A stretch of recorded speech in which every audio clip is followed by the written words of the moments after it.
Amados hermanos, en este momento vamos a pedir que el Señor, su Espíritu Santo, nos dirija, que podamos en este momento poder entender su palabra y que el Espíritu Santo nos ayude a poderla digerir y aplicar en nuestras vidas. Les invito a orar y pedir que el Señor nos ayude.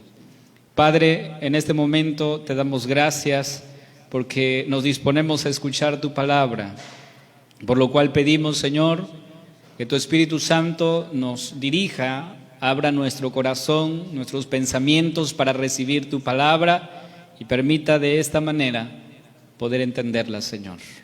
En el nombre de Jesús oramos. Amén. Muchas veces me han preguntado ¿a qué iglesia asisto? Y siempre me hacen esa pregunta, sobre todo cuando estoy en algún lugar nuevo o conozco a personas. Y mi respuesta siempre ha sido, soy pastor en la iglesia presbiteriana. Y cuando yo menciono iglesia presbiteriana, siempre me ven con una cara así de, ¿qué es eso? ¿No? ¿Qué es eso? Iglesia presbiteriana. Y bueno, entonces tengo que darles una explicación. Y después de darles una explicación, inmediatamente, y casi es inevitable, que me hagan la siguiente pregunta. ¿Y en qué creen ustedes? Son dos preguntas que realmente en una conversación, cuando se toca el tema de a qué iglesia voy o en dónde estoy, y la siguiente pregunta es, ¿en qué creen? Y realmente, hermanos, esta es una pregunta importante cuando se nos hace a nosotros sobre lo que creemos. Y tal vez el día de hoy no vamos a abarcar todo lo que nosotros creemos, ¿verdad? Sin embargo, es muy importante y debemos estudiar algunos aspectos fundamentales de nuestra fe y de lo que nosotros creemos. Es importante que usted pueda responder con toda seguridad en qué cree. Cuando los reformadores en el siglo XVI hablaron acerca de la importancia de la Escritura, de la sola Escritura, de la sola fe, hablaron acerca de lo que nosotros realmente creemos, y la intención era que cada miembro estuviera convencido de su fe en el Señor Jesucristo. Y por eso se habló de solo Cristo y solo a Dios la gloria, como un resumen final de las 5 solas. Y en ese sentido, hermanos, el pasaje que acabamos de leer, Hebreos 11, versículo 1, el texto dice, es pues la fe, la certeza de lo que se espera, la convicción de lo que no se ve. Entonces, cuando nos hacen esta pregunta, ¿qué es la fe? El texto dice, es la certeza de lo que se espera, la convicción de lo que no se ve. Ahora, ¿por qué es importante hablar de la fe, amados hermanos? Es importante hablar de la fe porque la Biblia nos habla de ella, porque la Escritura nos habla de la fe. Por eso es importante. Y esta palabra, que es autoridad para nosotros, nos da por lo menos 3 razones fundamentales del por qué deberíamos hablar de la fe. En primer lugar, por la fe nosotros creemos en un Dios poderoso. ¿Es así? Tú y yo, y estamos convencidos de que Dios es poderoso, y en eso creemos. Por la fe creemos en un Dios que salva. ¿Es cierto? Creemos en un Dios que salva, y por la fe creemos en un Dios amoroso, un Dios que nos ama a cada uno de nosotros. Y estos 3 aspectos quiero abordarlos el día de hoy. Y vamos a empezar por el primero. Por la fe creemos en Dios y en su poder, en un Dios poderoso. ¿Y desde dónde tendríamos que iniciar, hermanos? Normalmente siempre vamos a ir a Génesis como el comienzo de todo, y por la fe nosotros estamos convencidos de que nuestro Dios hizo lo que hoy vemos de la nada, ¿sí? De la nada, y así lo enseña la Escritura. Es decir, el Señor hizo de lo que existe hoy, de lo que no existía, solo por su poderosa palabra. Y el libro de Génesis nos dice que en el espacio de 6 días, y todas muy buenas, como dice el Catecismo Menor, Él hizo todo de la nada. ¿Qué más hizo el Señor? Y por la fe nosotros creemos que es verdad. Hizo suspender temporalmente las leyes naturales para llevar a cabo su voluntad. Y un ejemplo de ellos es cuando Él abrió el Mar Rojo. Naturalmente diríamos que es imposible, pero Dios, que es Señor sobre su naturaleza, sobre su mundo, abrió el Mar Rojo, el río Jordán, tranquilizó o calmó tormentas, ¿sí? Hizo flotar una pesada hacha de hierro, hizo salir ilesos. Estaba leyendo en el libro de Daniel cómo Dios hizo salir ilesos a los amigos de Daniel del horno de fuego. Y eso, amados hermanos, es para nosotros una razón más de que el Señor es Señor de todo y gobierna el universo. Ese Dios poderoso puede curar enfermedades incurables y aún darle vida a los muertos. Claro que lo puede hacer. Ese Dios poderoso puede alimentar multitudes con apenas nada de pan y peces. Y aún los más insignificantes pajaritos no se quedan sin comida cada día. Pero por la fe lo creemos, hermanos. De eso estamos hablando, por la fe. Ese Dios poderoso puede producir vida en un vientre estéril. ¿Recuerda la historia de Sara, la esposa de Abraham? No podía tener hijos. Y el Señor hizo que ella pudiese tener hijos.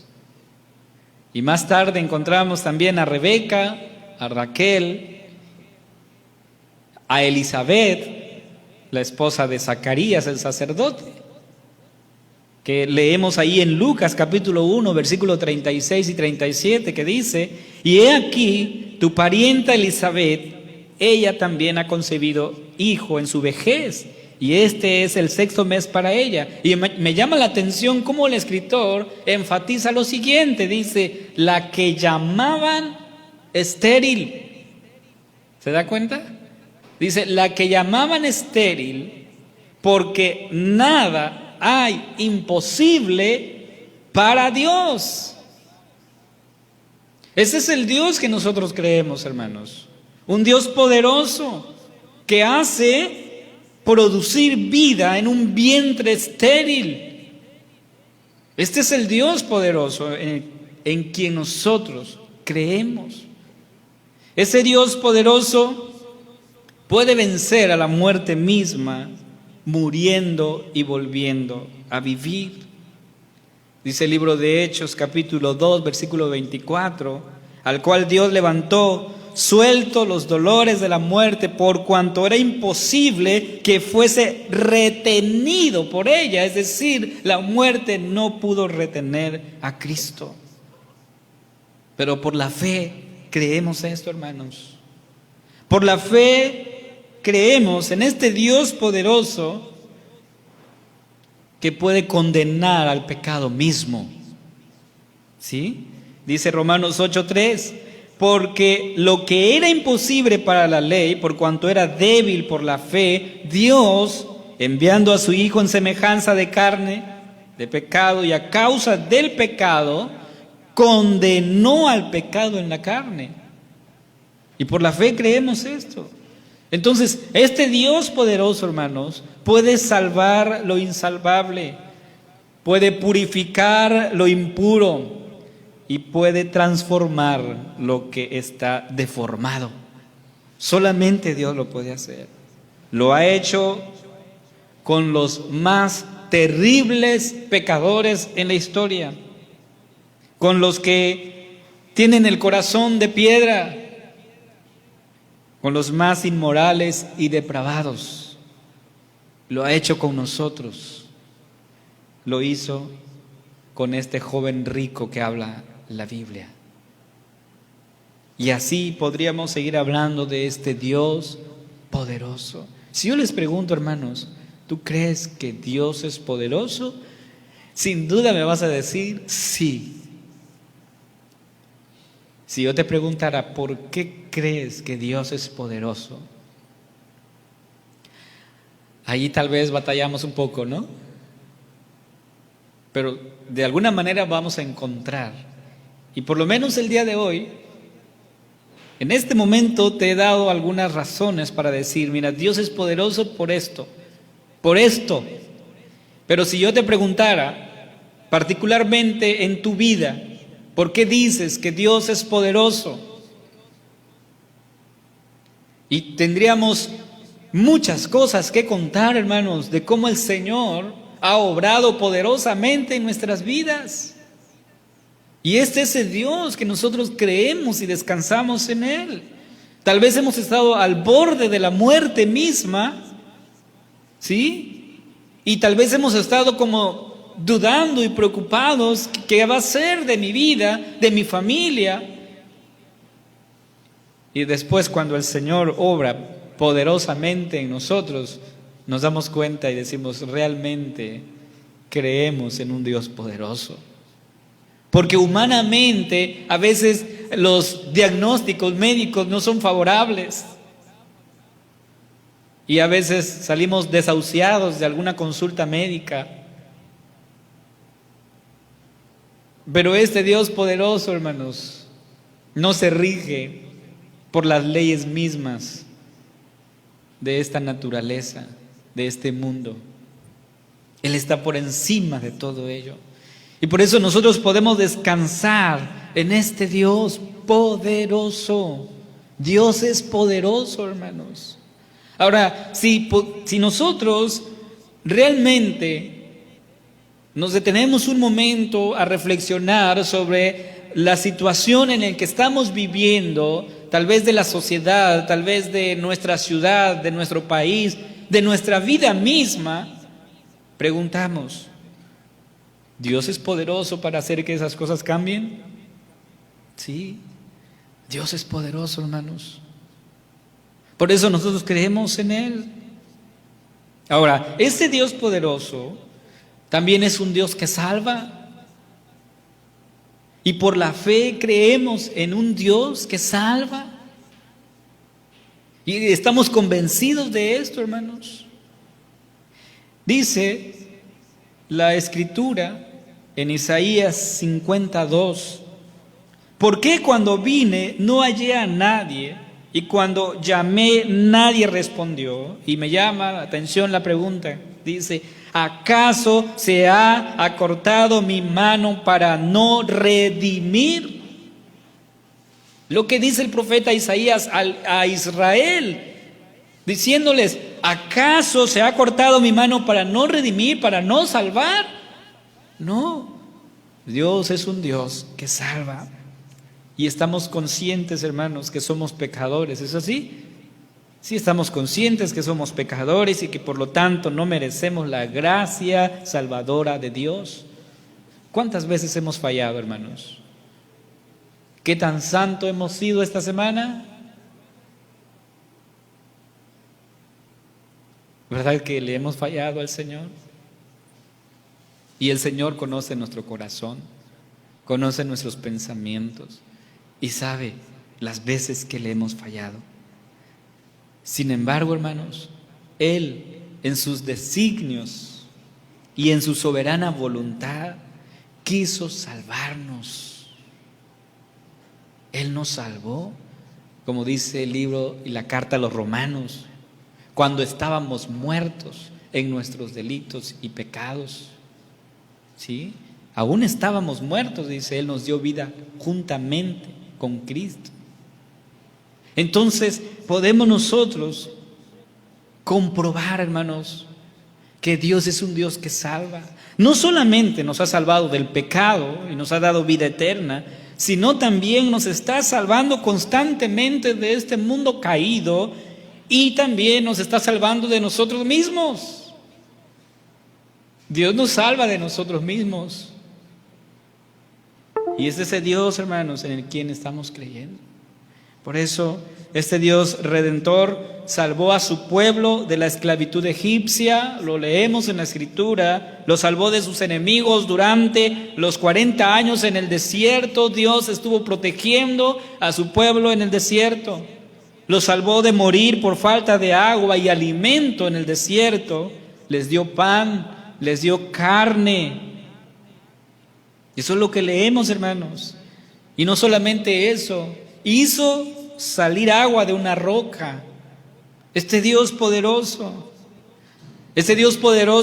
y redentor protegió una y otra vez a su iglesia. Una vez que Él fundó su iglesia, la ha cuidado hasta el día de hoy.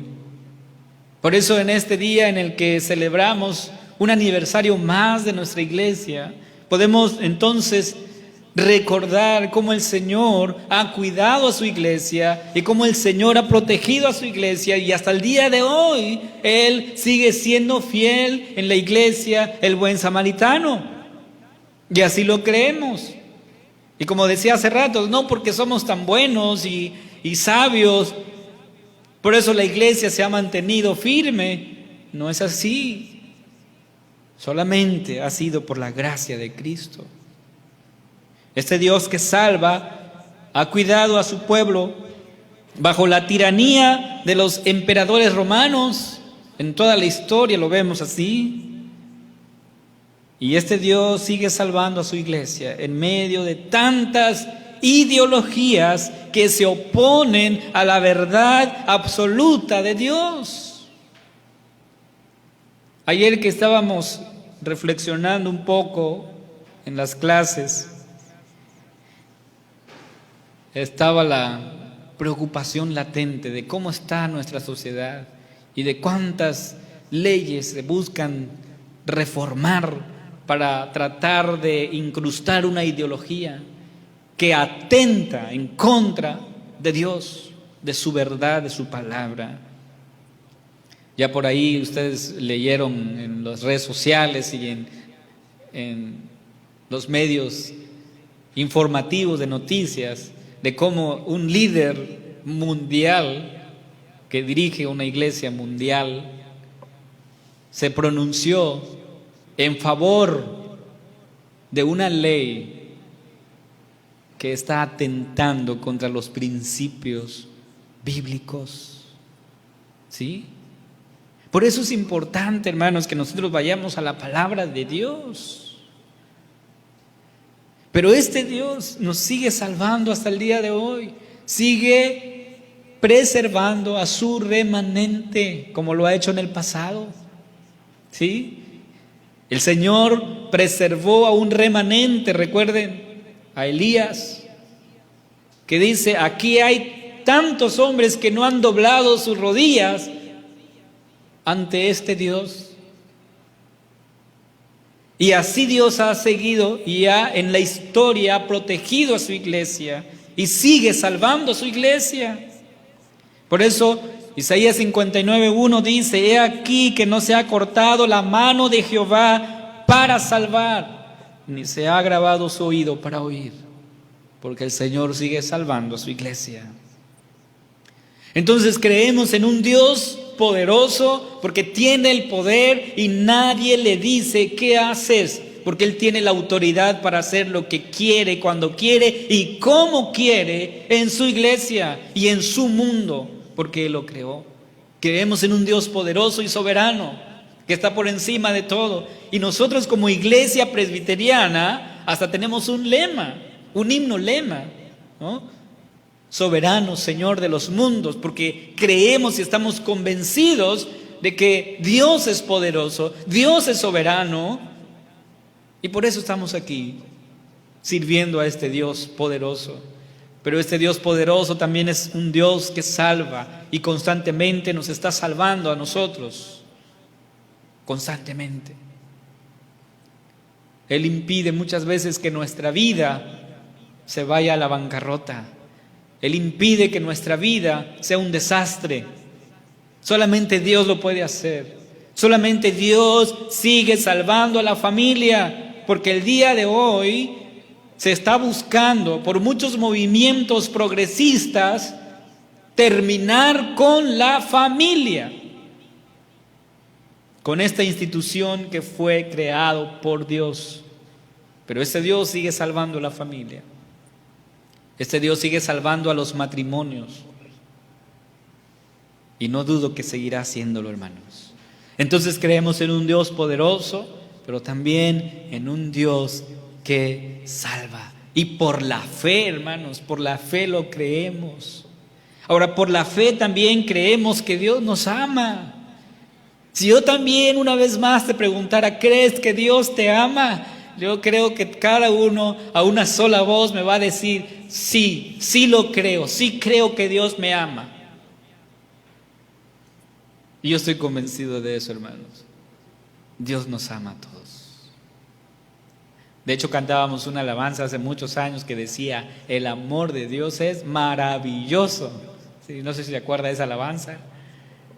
El amor de Dios es maravilloso, hermano, porque es grande, es sublime, abarca todo. Este amor, como dice la Escritura, que este amor permanecerá. Y en ese sentido, hermanos, nosotros hoy podemos hablar. El domingo pasado estudiamos la carta a los Efesios, no sé si recuerdan. En ello aprendimos cuánto nos ama el Señor y hablábamos de ello. De hecho, Efesios 2:4 nos dice, pero Dios, que es rico en misericordia, por su gran amor con que nos amó. Dios es rico en misericordia por su gran amor con que nos amó. O sea, el amor de Dios es grande, que nos amó a cada uno de nosotros, y esta es la fe que nosotros tenemos y en el cual descansamos. Descansamos en este Dios que nos ama. Y ahora, si yo preguntara, ¿por qué crees que Dios te ama? Ay, es una respuesta difícil, hermanos. ¿Sí? Porque yo creo que estamos convencidos que Dios nos ama, pero ¿por qué nos ama? ¿Por qué? Esa es la pregunta. Y no hay una respuesta, hermanos.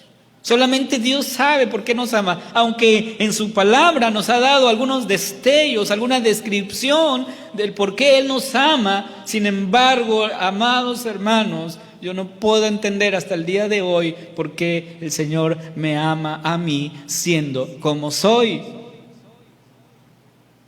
Y el apóstol Pablo también lo dijo, que cuando nosotros aún estábamos muertos, ¿sí?, que Él nos eligió, nos escogió desde antes de la fundación de este mundo, lo cual significa que Dios sabía y sabe todo lo que iba a pasar con nuestra vida y todo lo que va a pasar mañana, todo lo que va a pasar en el futuro, y aún así Él nos ama. Este es el amor de Dios. No es un amor condicionado como nosotros a veces como seres humanos queremos hacerlo.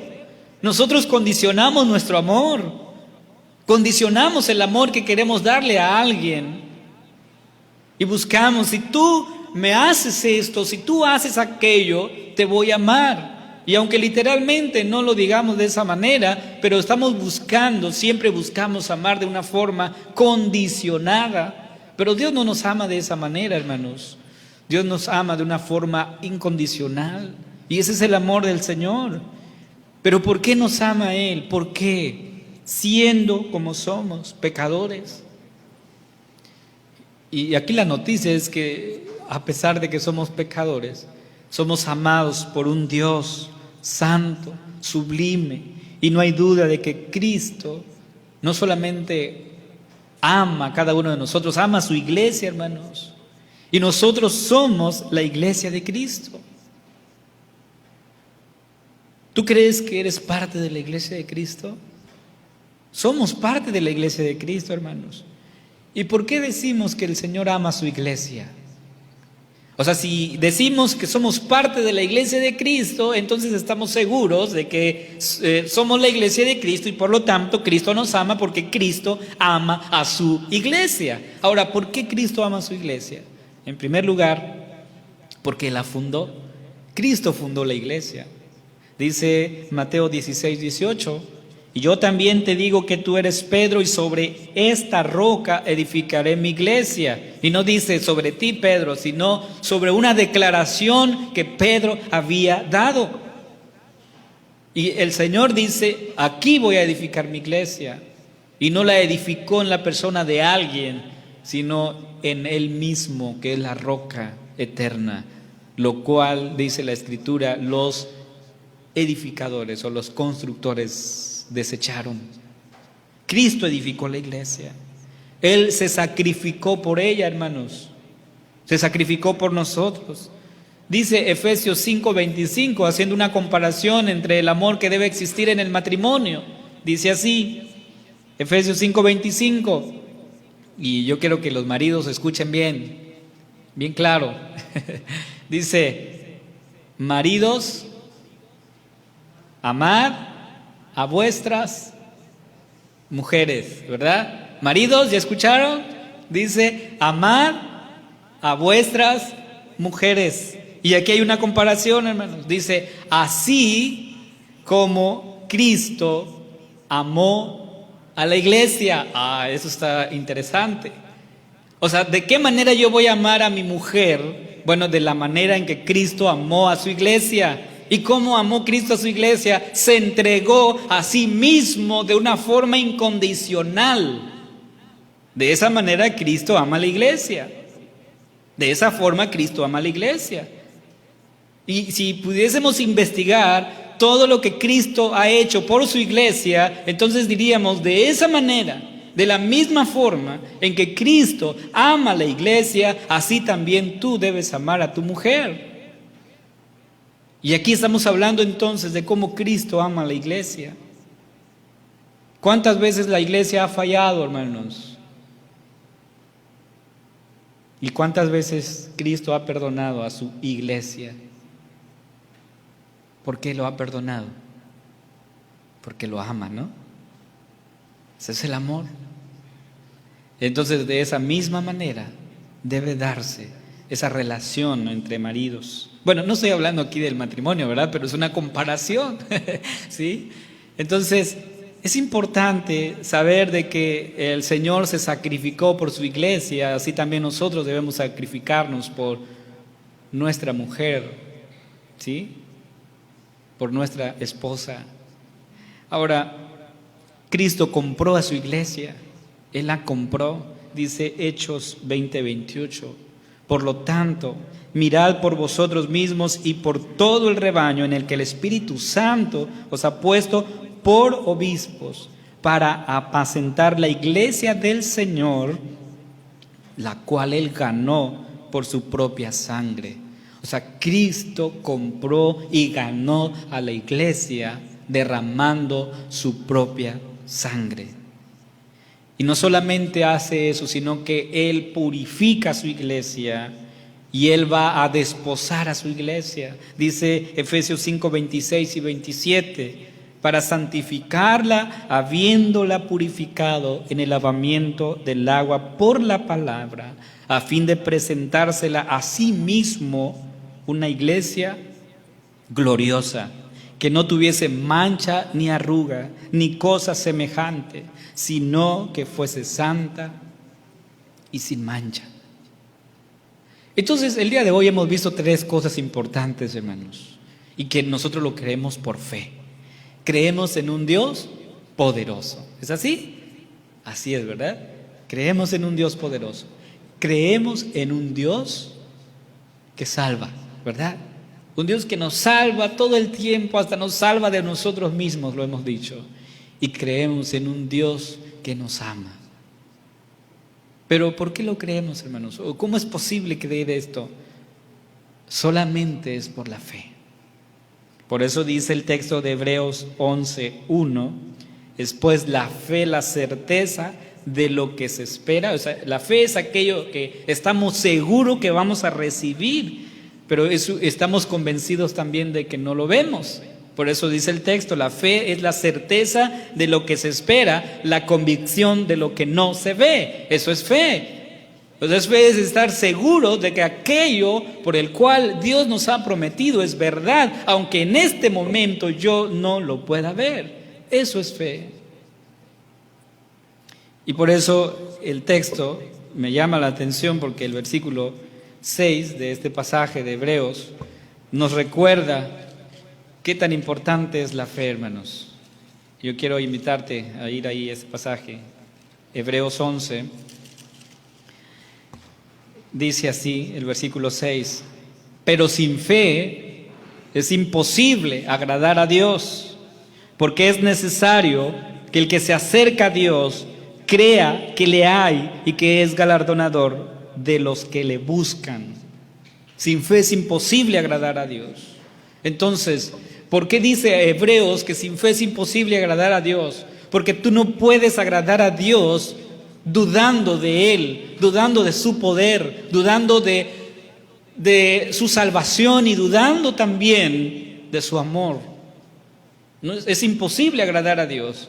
Entonces es necesario que cuando nosotros nos acerquemos a Dios, estemos convencidos de que Dios, lo hemos dicho, escucha nuestras oraciones y es galardonador de aquellos que le buscan. Entonces es necesario que con los ojos de la fe le busquemos a Él. Y por la fe es posible todo esto.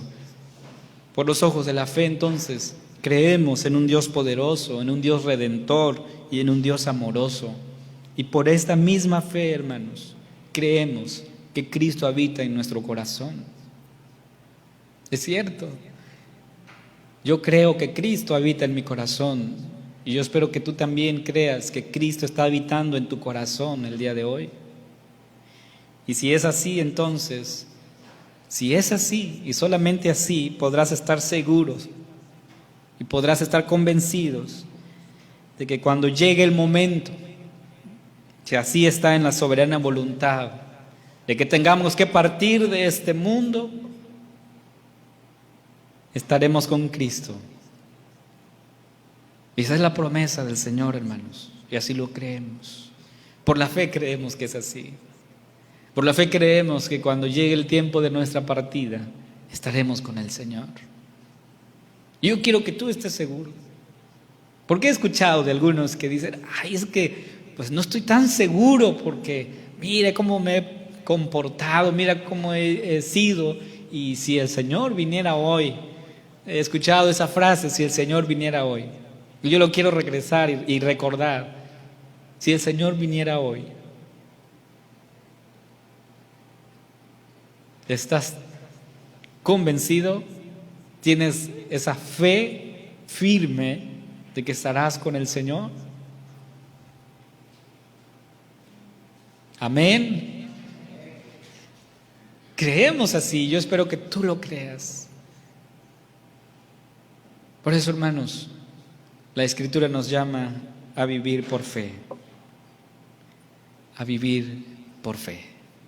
Sin embargo, es mi deber también invitar.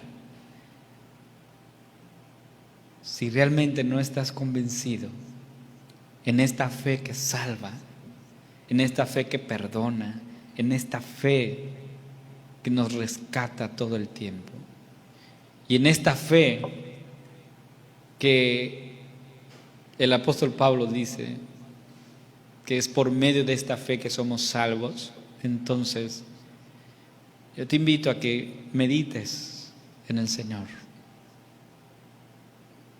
Dice Apocalipsis 3:20, y aquí yo estoy a la puerta y llamo. Si alguno oye mi voz y abre la puerta, entraré a él cenaré con Él y Él conmigo.